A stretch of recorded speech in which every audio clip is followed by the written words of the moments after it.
J'ai décidé de dissoudre l'Assemblée nationale. Un cap clair. La gauche caviar découvre la tête de veau. On va pas refaire la NUPES.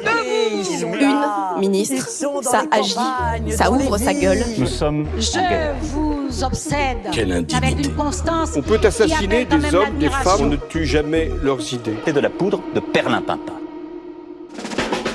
Bonjour, bienvenue dans l'édito politique. Samedi 14 février, Quentin Derenque, un étudiant de 23 ans et militant nationaliste, est mort des suites de ses blessures. 2 jours plus tôt, il avait été violemment agressé à Lyon, frappé par au moins 6 individus. Les faits s'étaient produits en marge d'une conférence de l'eurodéputé LFI Rima Hassan, alors que Quentin Derenque et son groupe d'amis assuraient la sécurité d'un collectif identitaire, Némésis, qui prévoyait d'organiser un happening contre l'événement. Le procureur de la République de Lyon a annoncé l'ouverture d'une enquête pour homicide volontaire et on apprend aujourd'hui dans la presse que 5 des 6 suspects ont été identifiés et que certains sont liés à l'ultra-gauche.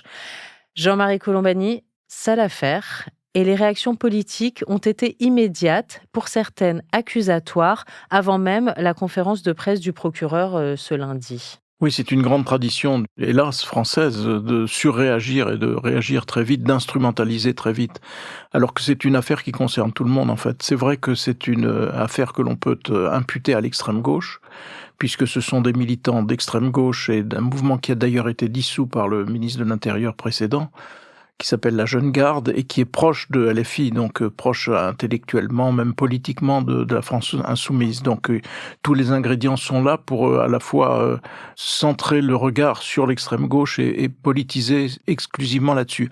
Alors qu'on le sait, l'extrême gauche n'a pas le monopole de la violence. En 2013, il y avait le jeune Clément Méric qui avait été de la même façon lynché par 3 skinheads qui depuis ont été condamnés et qui étaient des ultranationalistes. Et donc, ce que l'on peut craindre, c'est dans ce climat qui est à la fois de surenchère, de virulence, d'intolérance, qui sont les caractéristiques du débat public en général.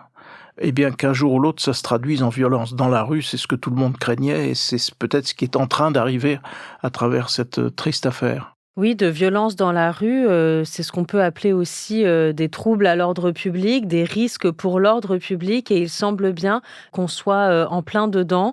À l'Assemblée nationale, l'assistant parlementaire du député LFI, Raphaël Arnaud, a été interdit d'entrer pour l'instant par Yaël Braun-Pivet qui argue des risques de troubles à l'ordre public. Et puis, dans le même temps, le ministre de l'Enseignement supérieur a annoncé la suspension des meetings dans les universités en cas de risque pour l'ordre public. Donc, on est vraiment à marcher sur des braises et avec ce climat explosif. Oui, parce que vous savez, il y a de nombreuses fois, on a vu des rapprochements faits avec les années 30. Et donc, on pouvait craindre, en effet, qu'une part du climat commence à ressembler aux années 30. Là, on y est vraiment.